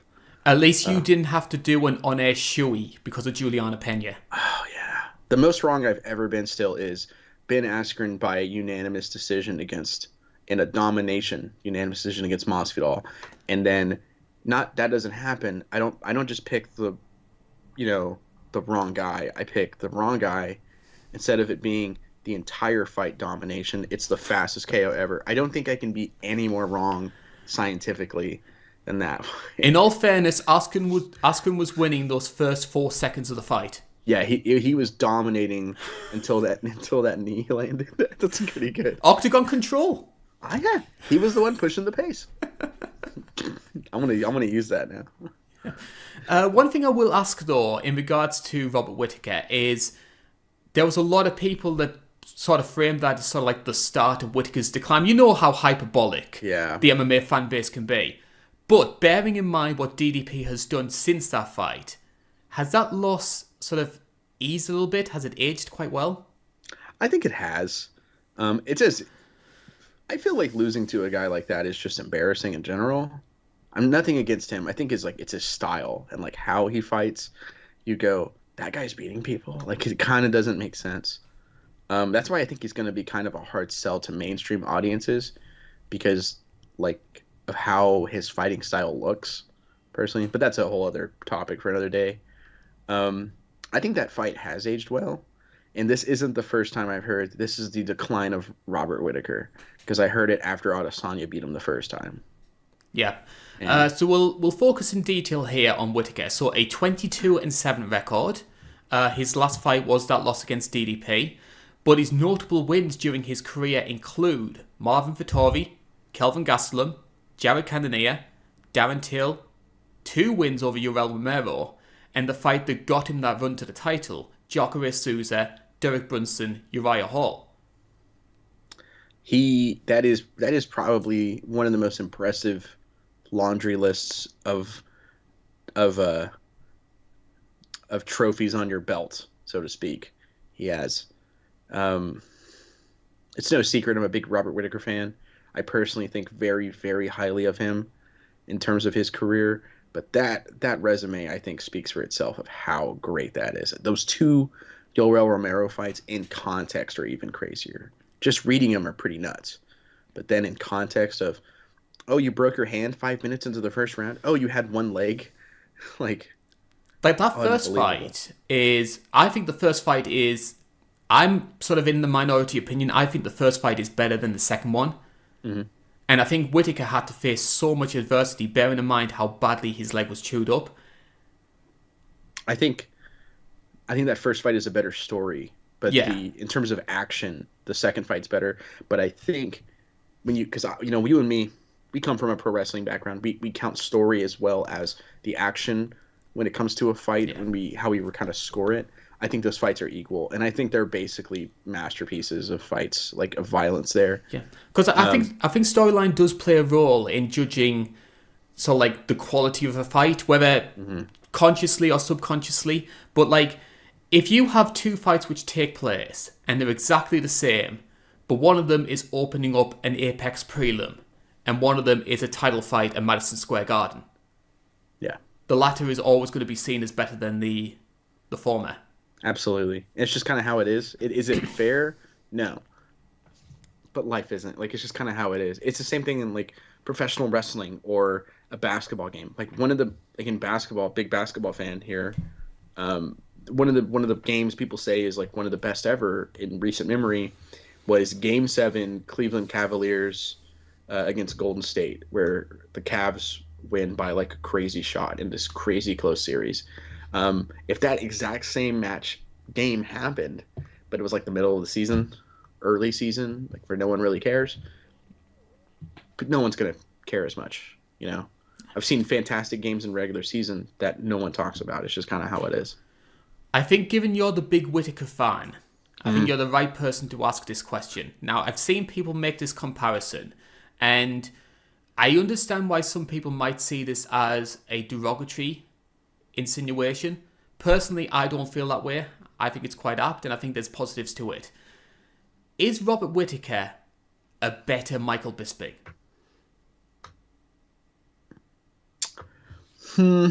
I can understand why someone would find derision in that. I don't necessarily do. I think he is a better Bisping. I think he's not just a. I think he's. I see it as a compliment. I want to stress that. Yeah. Because you and me are Bisping fans. You know, he wasn't a great champion, but we're Bisping fans still. I think he's a much better Bisping for sure. I think I'm gonna sound crazy every time this guy comes up. I say something stupid, but I personally think he's got to be in that top 3 middleweights of all time. In terms of his legacy and like his in terms of his resume and how he fights, I think is in terms of entertainment factor. I think he kind of has that Robbie Lawler aspect to him where every fight with this guy is either a one-sided, pounding, ass kicking, or it's a masterpiece of violence. I think that kind of plays into it as well for his legacy. Because I think that resume, I think him getting to the title is one of the hardest at the time. Uriah Hall doesn't seem like a big name now, but he was like top 6, top 5, I think, at the time, and had just beaten Gegard with that crazy, 1 in a million spinning back kick. So I think he's up there, but I kind of like that. Like is he a better Michael Bisping? I'm kind of digging that because they are quite similar in a sense. Yeah, because like Bisping was another guy who was sort of like a bit of a cardio kickboxer, good volume kicking game, but Whittaker does everything that Bisping did, but he kicks a little bit harder. His striking is a little bit better. His cardio is a little bit better. Mm-hmm. This is in terms of how on paper. In terms of how Whittaker could fight, because Whittaker trains with the Australian Olympic team for wrestling and does very well with them. And there's been times where like he's kind of courted the idea of professional grappling, of like just going into grappling. And apparently he's a very good wrestler and grappler. That's what I always hear. So I've heard people say that like he could fight like GSP if he wanted to, but he just doesn't. And I'm like, it kind of reminds me a little bit more of young GSP in that sense, because young GSP was tossing head kicks. He won the title off of head kicking Matt Hughes. Yeah. So I kind of get the young GSP vibe from him, essentially. The karate kickboxer that's balanced. And then post Serra, of course, he sort of like played the percentages, so he didn't take the risks and just became a lot more grappling heavy. It's funny too, because that run after that is what makes him the GOAT, even though half those fights are awful. Yeah. So we'll talk about Paulo Costa here. So Paulo Costa, going into 2020, was on a fantastic winning streak. I think it was like a 13-0 record, and he was just steamrolling everyone to get his way to that title fight. He went toe-to-toe with Yoel Romero, showed no fear. Like, it is the ultimate sort of like, how the hell did USADA not catch these two guys fight? It's a barn burner, one of my personal favourites. Yeah. The Adesanya fight happens, it doesn't go well for him. And what's happened since then? Like, he's only fought twice since then. He's become more notorious for pulling out and being a bit of a troll on social media. Admittedly a funny one. Gourmet Chen Chen is a quote which I still throw around. Secret Juice is a big one. Oh, I love that. Yeah. And it was like in the Space Jam as well, with like Bugs Bunny with the secret stuff. And it was like the same kind of like just plain white bottle. Yeah, it's just it's just like juice or lemonade or something like that. Like, no, it's my secret juice. You saw it. I can't know what's in it. Like, it very much reminds me of the Space Jam thing too. Is this a guy whose heart is still in the sport? I have no idea. If it wasn't for that Rockhold fight, I would have been like, because the Rockhold fight's where it gets weird. Because in the Rockhold fight, the story was going into it is, oh, this is a horrible matchup for Rockhold's last ride. Like, because Paulo Costa, on paper, despite the fact that he struggled to KO higher levels of competition, he was billed as like the one-shot powerhouse. And against Rockhold, who is always billed as, oh, don't breathe too hard on his chin or he'll get knocked out. It's kind of that, like, that fight ended up being like the story afterwards. Like, man, Luke Rockhold's tough. Like, he didn't get KO'd somehow, and he got beat, sure, but like, that fight is the Luke Rockhold show in a sense. Like, he's the one telling the story in that fight. Like, it has one of my all-time favorite moments, two of my all-time favorite moments in fights, of Rockhold is getting battered, and at one point he's like, looks like he's about to get finished, and he just yells "F off," and then, like, throws a haymaker, and it hits Costa and rocks him. And then there's that point where he gets top position, Rockhold, and Rockhold's bleeding like a pig, and just, he basically does that thing from Fight Club where Ed Norton's like, "You don't know where I've been," and like gets all, it's so gross. It's awesome. Like, grade A violence there. But like, Luke Rockhold was the guy we all started praising despite losing after that fight, and I feel like that kind of makes it seem like, yeah, his heart ain't in it. I mean, this is a guy who was gonna fight Marvin Vettori. I love the story. Like, he goes, "Hey, I can't make weight. Okay, 195 work? Yeah, I'll do 195." And then he goes, "Nah, 195 is not gonna work. I'm gonna do 205." And then, like, 2 days before, they're like, "What are you weighing at?" "Oh, I'm at 215 right now." And Marvin Vettori's like, what? Like, we made a deal. We said we would agree to this weight. You changed it, and you changed it again, and you still can't make that weight. Well, that's your problem. Like, what is wrong with him? And the thing is, the fight as well, when it actually plays out, it's actually a lot of fun. It's very fun because it's Vettori just eating every shot with no defense and just still somehow putting on the pressure and breaking Costa down. It's hilarious. I love this stat with Paulo Costa. We'll go into the sort of X's and O's regarding his style just after this. But I do love the stat that Paulo Costa has only been to three decisions in his career. Yoel Romero, notoriously granite-chinned. Marvin Vettori, notoriously granite-chinned. And Luke Rockhold. That's what kind of blows my mind is, when was his last KO? Was it Uriah Hall? I think it would have been, yes. So I think it's just a higher competition thing. I think he struggles to put it on guys at higher competition. I mean, Yoel Romero does have a crazy chin, and those guys were definitely putting it on each other. So that one feels a little weird. But, like, he struggled so hard against Adesanya because he couldn't cut the cage off. He couldn't cut off his movement. And, like, so he couldn't find the opportunity to land that power. And Rockhold ate a bunch of shots, and he just, I don't know what happened there. That fight felt like someone went into, like, the command prompts in a computer game and put on God mode for Rockhold or something, because it made no sense. I still have that image in my head of "fuck off." Bomb. It's priceless. I think, in my opinion, part of the reason people paint Costa as this big power puncher is because of the physique. Because you see muscle upon muscle, they just think he's just a one-shot knockout artist. I think that, like, the thing is, Costa's only ever been to a decision 3 times, as I mentioned before. So he is able to put guys away. But the way he does it is volume striking. He is very good, in my opinion, at using his forward pressure, getting people up to the fence, and then teeing off on them. And that's how he got a lot of his success. That's how he finished Johnny Hendricks. That's how he finished Uriah Hall. Just forward pressure, you buy the fence, and then I'm teeing off on you. That left hook against Uriah Hall is picture perfect, but he did it off of combinations where he was attacking the body as well. Yeah. A very powerful kicker as well. I think he uses his kicks as well to set up his combinations. There's that one kick where he kicks Yoel Romero's face, and his face just changed. Like, it makes no sense. He wraps his shin around Romero's head. Yep. So I think we could see a situation here where the fight could well come down to Robert Whittaker's movement.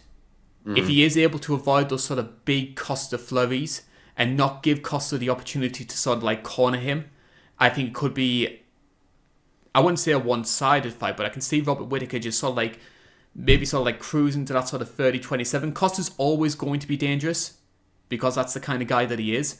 But I think that if Whittaker can survive those sort of like early onslaughts from Costa, then I think he could run away with it.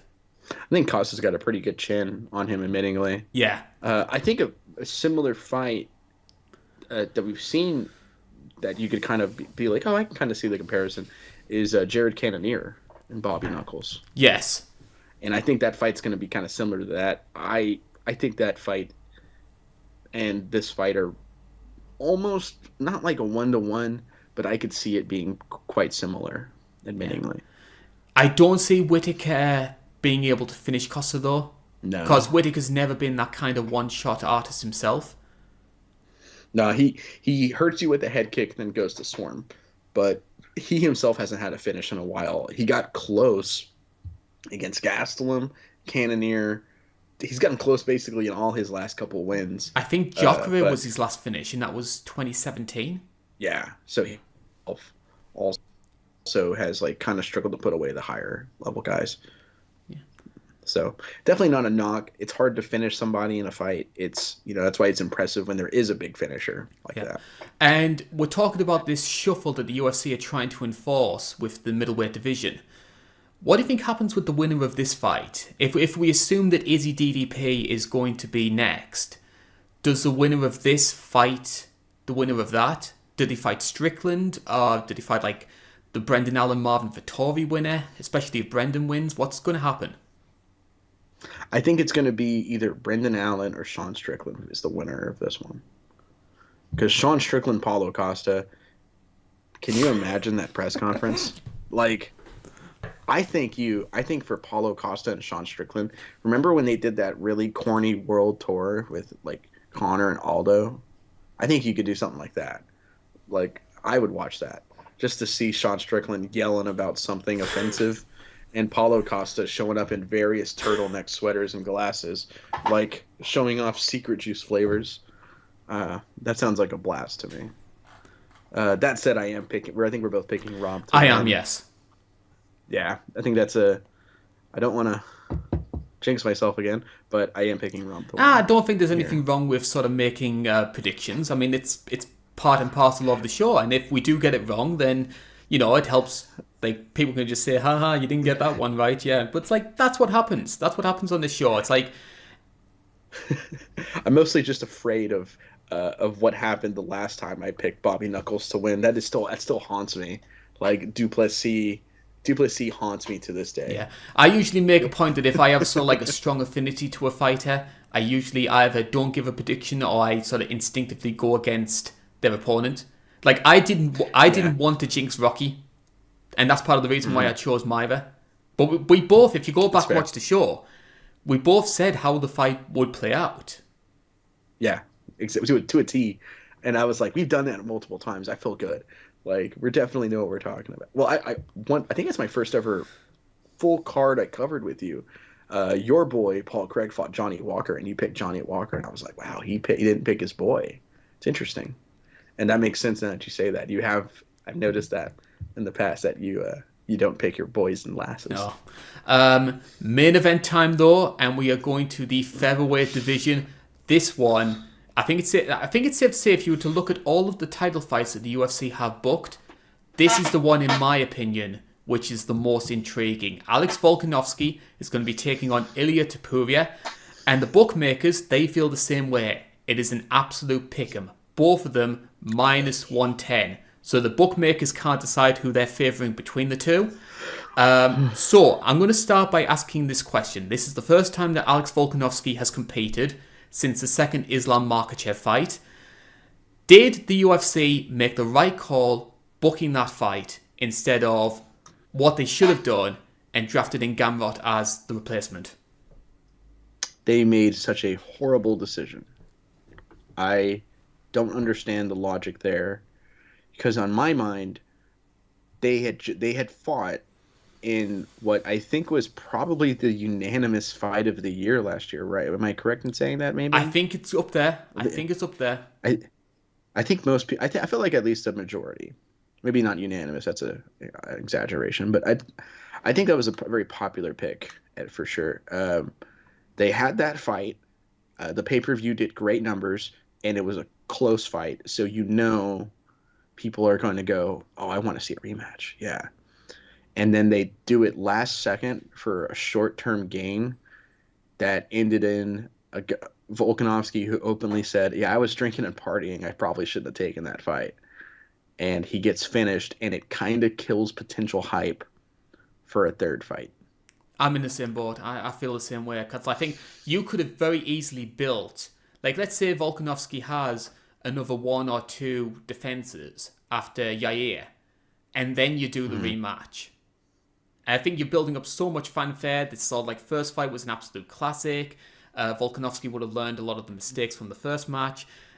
It was very short-sighted from the UFC. And I feel like the UFC are doing that a lot more recently. They're going for what matters now rather than thinking of the implications. Yeah.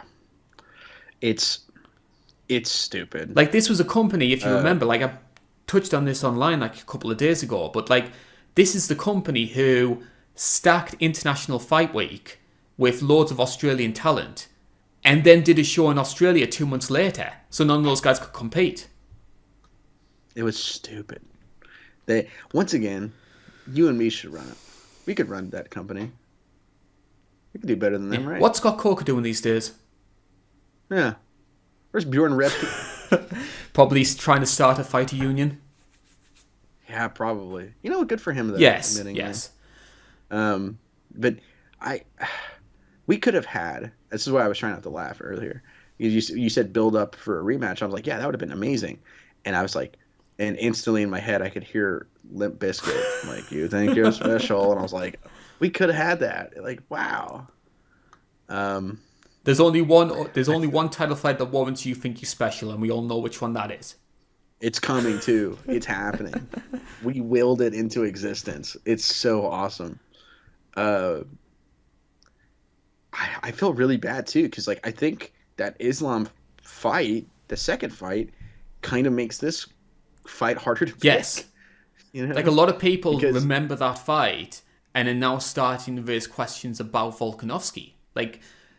And Volkanovski was a guy who a lot of fans had a lot of time for and did think was on the top of his game. Like, he dominated a very dangerous Yair Rodriguez. And now we have a lot of people picking against him, thinking 35 curse is going to happen. He's done for. The decline is beginning. And I don't think they would have done that if it wasn't for what happened against Makhachev. Yeah, I agree. He actually did a skit this week. It's been making rounds on Twitter and stuff like that, online, of him questioning, like, going like, people are calling me old, 35, and it's like him acting like an incredibly old man. Like flat cap and the glasses. Yeah, the glasses was killed. That, and whenever he's going like, ain't none of you leaving without my pasta sauce, y'all all too skinny. Like, I was like, that is definitely like my grandparents for sure were always like that. He was fantastic at that. He's very funny. Honestly, guy. He's done a better job selling that fight than a multi-billion-pound company in the UFC. Well, I don't care what anyone says. They're not a fight organization. They're a fight promotion, and they just forget that last part. Yeah. Some things never changed, That and war. Ron Perlman taught me. War never changes. Yep. This fight is so hard to call, though. I feel like a lot of us are joking around because we don't know what to say. I in my notes I just go, there's 1,000 ways this could go down. Yeah. So we'll talk about Volkanovski in a lot more detail because the Makhachev fights, they do have a little bit of a blemish on his name. Unfortunately, that's just the way the fight game works. But you take that away, Volkanovski has never lost a fight as a featherweight. And that winning run includes Yair Rodriguez, 3 wins over Max Holloway, the Korean Zombie, Brian Ortega, Jose Aldo, Chad Mendes. If you add in like Frankie Edgar and Cub Swanson, he literally has like every guy people thought would hold gold around their waist in like the last 10 years. Like, it's insane. Like, he is so close to being the number one. I mean, I still think it's Aldo, but he is getting there. Hey, like, and I will point this out as well, because like this is something that's sort of like kind of, we talked about UFC marketing, UFC promotion. This is one thing that I kind of have an issue with. Like, I have a lot of respect for Alex Volkanovski. And if you are somebody who thinks that Volkanovski is the best featherweight of all time, you're not wrong. I can sincerely hear your argument. But I have an issue with the UFC framing it. Like, the word they use, which really bothers me, is consensus. The consensus greatest featherweight of all time. And I think of all the divisions in the UFC, featherweight's one of the most competitive that there is. Like, you can make a strong claim for Aldo. You can make a strong claim for Max. And Volk. And it's like, it's those 3. Yeah. Like, and it's almost pick 'em, honestly, in the top 3. So I just have an issue with the UFC where they constantly try and sort of trash their own history to promote what's happening now. It's very short term. Like, it's very they only care about the short term profit, and it's very angering to me. That's one thing you and me have talked about is MMA has like no care for its history, which sucks. Because this is probably one of the most vibrant histories in sports, I think. Yeah. It's part of the reason we started doing the retro review, to remind people of these classic events. Yeah. I mean, it's always heartwarming when people go, I've never seen this card before, and I want to watch this guy's fights that you highlighted. It's like, yes! Like people going, like, Martin Kampmann was awesome. I'm actually going to go back and watch his run. Sakurai. Like, yeah! Oh, he's one of the best ever. I do have a history, a bad run of going, this guy's a hidden hammer, then he loses in that card. Like, it just happens all the time. It's like a curse I have. But, for me, Volkanovski, he's getting there. But I think you make a great point when you say, yeah, all 3 are there, though. Like, they almost all share that title. You know, Holloway has 2 wins over Aldo. Volkanovski has wins over the other Aldo 2. built the weight class.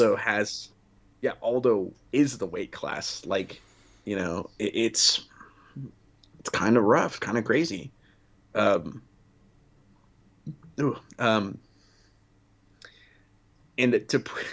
speaking of that, here comes Topuria being one of the most unlikable fighters ever. And going, no, I'm going to beat all of them. Yeah. Where do you personally stand on this? Because, like, I'm in a similar boat to yourself. Like, we were talking about this off air. Like, we were quite fond of Ilia Topuria, especially as a fighter. We thought, yeah, he's this guy he's very exciting. We saw how he steamrolled through Josh Emmett. He is a worthy title challenger. And I don't know if he's always been this way or if it's something that's been amplified because he's got the spotlight on him. But he has really healed it up over these past 3 or 4 weeks. Yeah, he's a douche. He's really unlikable. Really cocky. And I think one thing that hurts is he's talking about Volkanovski, who is one of MMA's good guys. Yes. You know, that's very likable, very charismatic and nice guy, you know. He managed to go through the Ultimate Fighter and look even better than he did going in, which is very rare, admittingly, for fighters. Usually, always someone comes out with a little something that people can give him crap for.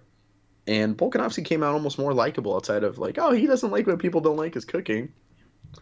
And he's going after him, and he's just like, oh, I'm gonna end this guy's career, X, Y, and Z, talking. And you're 12-0 though, like 13-0, 12-0. Like it's kind of hard to say that, and it kind of that arrogance and cockiness just rub fans the wrong way. He's become increasingly unlikable. Like he's even changed his like bios on social media to current UFC champion, and it's like, dude, this is classic counting your chickens before they hatch. He has a documentary he's working on how he became the champion, and he hasn't fought for the title yet.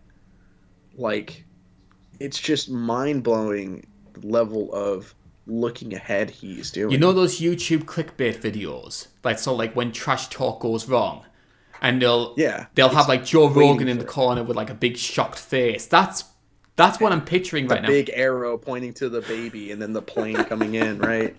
OOC's thumbnail. So we'll talk about some of Ilia's sort of X's and O's here. So notable wins during his run in the UFC. Josh Emmett, Bryce Mitchell, Jai Herbert, which was up a weight class at lightweight, Ryan Hall, Damon Jackson, and Yusuf Salal. Looking at these fights and having to do a little bit of research for them, the big thing that stood out for me, Joe Rogan does not do his research on fighters. Because I was watching the Ryan Hall fight especially, and Ryan, of course, very unorthodox fighter, likes to try and use Granby rolls, tries to get people so like in scrambling exchanges, and every time he did that, Joe was saying, oh God, Ilia's in trouble here, Ryan Hall, he knows what he's doing, he's going to catch him in a leg lock, and Ilia was dominating that fight, and Joe didn't realise that until Ryan was put out. Yeah, there's a couple times where we were watching that fight live, and he eats a shot, and Ryan Hall slowly then goes for the roll. And it's like, did he get KO'd? And then he goes for it. Like, it's like, oh, I guess not. It was really odd. And he did the same thing with Bryce Mitchell. It's like Joe doesn't realize that this guy is a really, really good grappler. The Bryce Mitchell one is alarming. Because you and me covered that fight and went, the winner is the future of this division. And, you know, because I was a big Topuria fan before this fight. It kind of got closer and closer. And man, like, that was such we expected it to be a close competitive fight. Not at all. Topuria made Bryce Mitchell like look like he didn't even belong ranked. It was alarming. And then he did it almost similarly, just didn't get the finish on Josh Emmett. He beat up Josh Emmett. And just like, yeah, this kid's scary. What would you say are the big strengths that Topuria has? Is there one sort of X factor that you think that's why he's having so much success? I think he found confidence in his hands, in his striking, because when he came into the UFC, he was a submission guy, so everyone kind of knew him for, and he still can tap you out. He tapped out Bryce Mitchell, who's a very, very good grappler. But the story of his run in the UFC has been his power and his boxing combinations.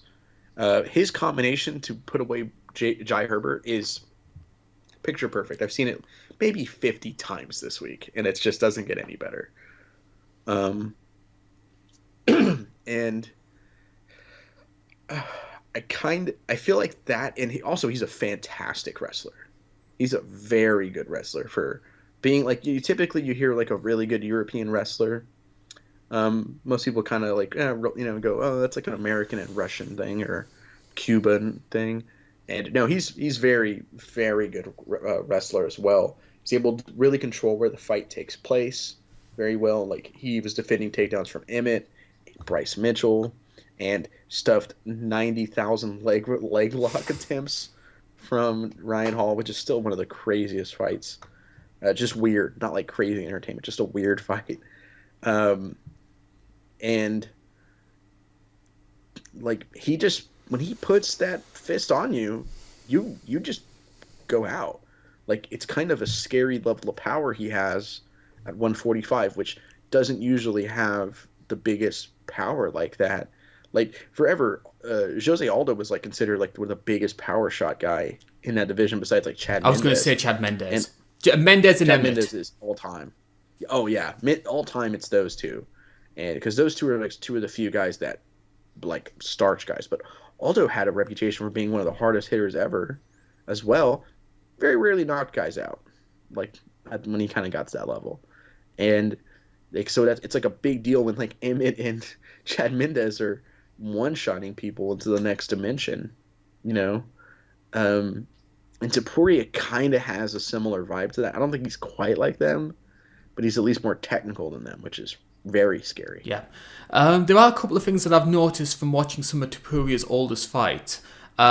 He does like to punch his way into the pocket, so that does leave him open to some extended exchanges. So it could be interesting to see how Volkanovski deals with that, whether he could maybe find some success. Something that someone else also pointed out to me, there was a guy online that pointed this out, and I realised it watching back his fights. I don't think his footwork is the best. I think he's quite slow in terms of, I wouldn't say he's a slow fighter, but just so like turning like left and right, maybe that sort of thing, especially when he goes to his left. Maybe not as quick as maybe what should be ideal. I think that's maybe a flaw in his game that you could try and work on. It's very, very kind of fencer. Yes. I remember someone calling him, because it's very back and forth. Like this, he's really good at, but moving, having to cut the cage, he seems a little slower. And we know the Volk's movement has always been very good, and making people bite on feints. Yeah, he tore up Max Holloway in the third fight doing that, and it's another weird how that fight went down, kind of one, but because you seldom see Max get pieced up like that. Max is usually the one doing that. Yeah, like especially in the history, because the first fight was kind of a tactical win for Volk, but using low kicks and finding one hole and just making it work.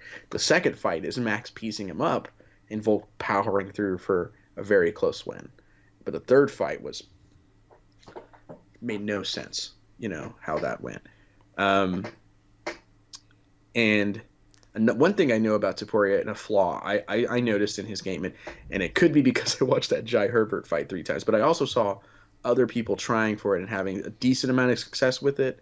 And I think it's something Volk's going to try and really employ is Topuria, because he kind of punches in, will like lean one way and then kind of slowly move another way, or he'll just kind of head movement side to side. Jai Herbert went for a head kick, which caught him. But the other thing too is Topuria also like will kind of like, if he's leaning, he leans low, or he'll just kind of bob up and down to threaten the level change. And that kind of makes me go, oh, there's an uppercut opportunities there. And I feel like because they were similar height and size, an uppercut is a weapon that Volkanovski, being a shorter guy at 145, can actually use well here. I think he was able to do that against Chad Mendez because, they're similar height as well. So, well, they're basically the same fighter, aren't they? Like, honestly, the two of them were staring against one another, and this was when Volk still had like a bit of a hairline. Yeah. They looked exactly the same. It was two clones fighting one another. I was afraid if they touched, like, space-time continuum shatters, it would have been like Time Cop. If you've seen that Jean-Claude Van Damme movie where he throws the villain into his younger self. I was afraid of it. I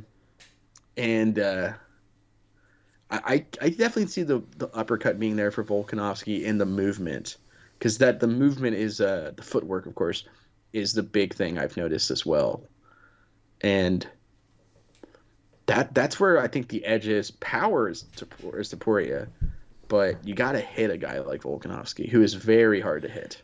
I think he's more hittable than people think. He has had issues with that. Like Chad Mendez dropped him, Max dropped him in the second fight, obviously with Makhachev. Even in the first fight, Makhachev caught him coming in at times. So I think Volk is hittable. Okay, that's actually fair, because I'm also thinking of the Ortega fight. Ortega caught him at one point.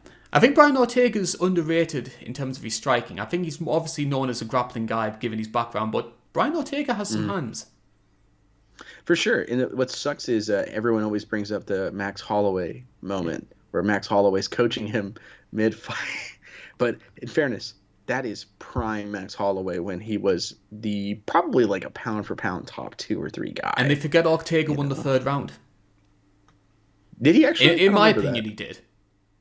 I might have to rewatch that fight. That fight's we had really it up good. as one of the nominees when we did the Canada cards. It didn't win, unfortunately. I was actually looking forward to it winning because, I mean, I love watching Max Holloway on the Retro Review series. But you just want to see Shev and Joanna, don't you? Oh, that is that card, isn't it?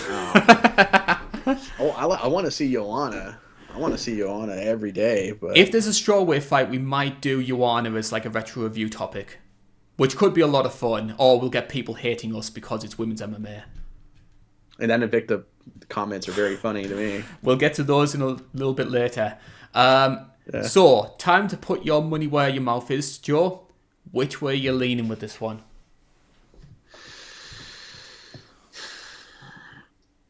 Oh, man.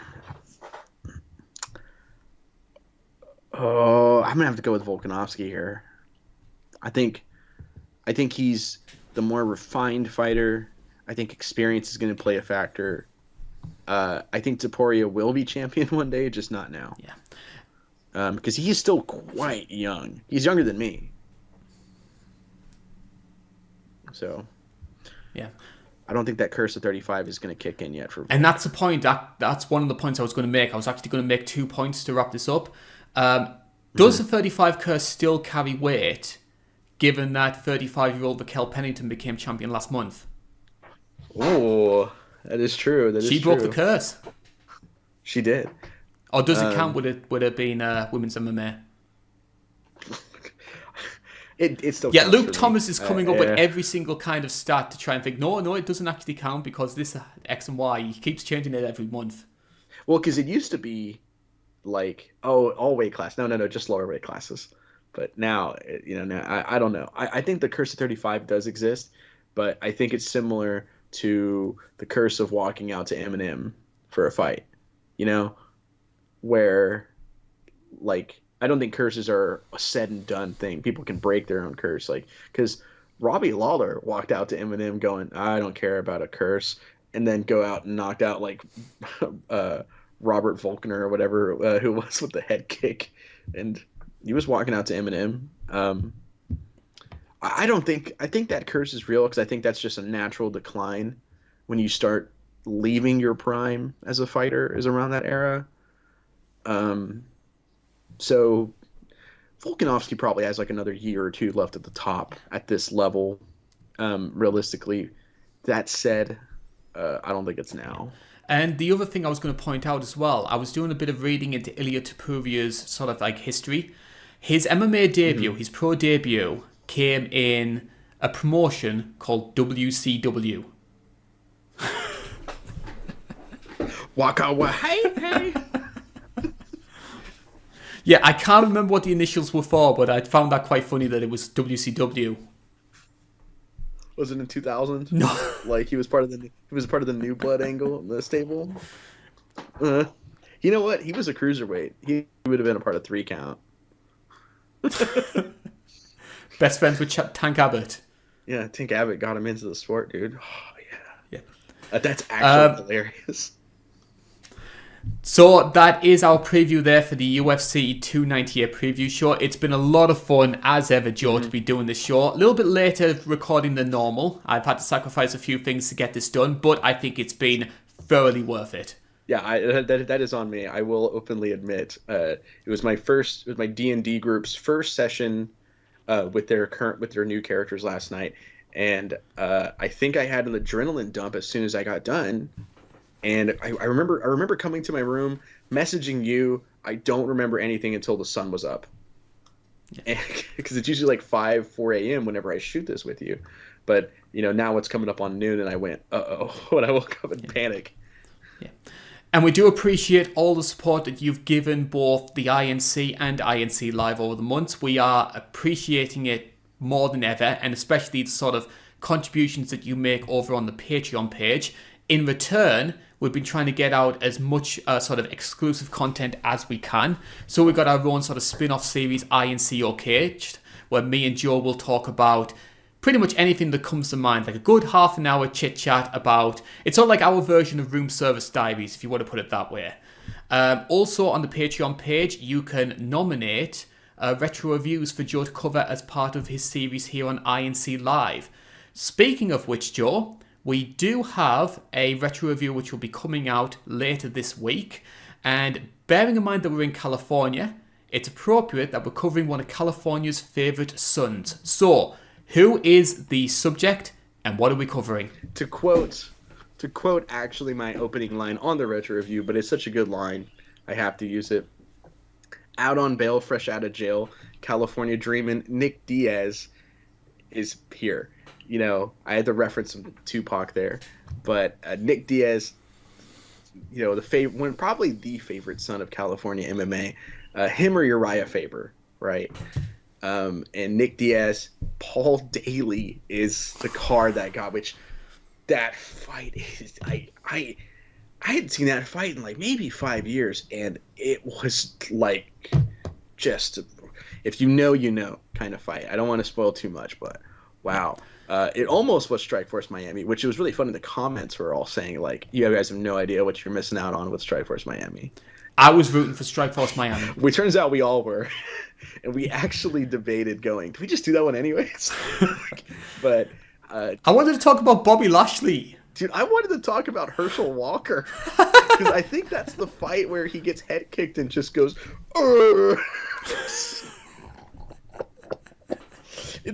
It's amazing. He just screams at his opponent and then rushes in. It's fantastic.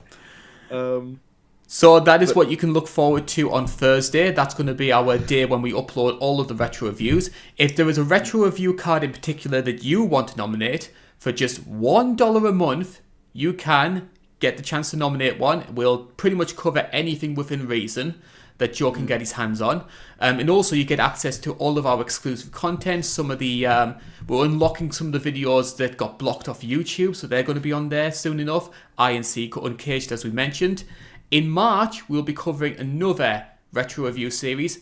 So Joe, with it being Women's History Month in March, we're going to be celebrating the fairer side of the sport. So, what is our subject?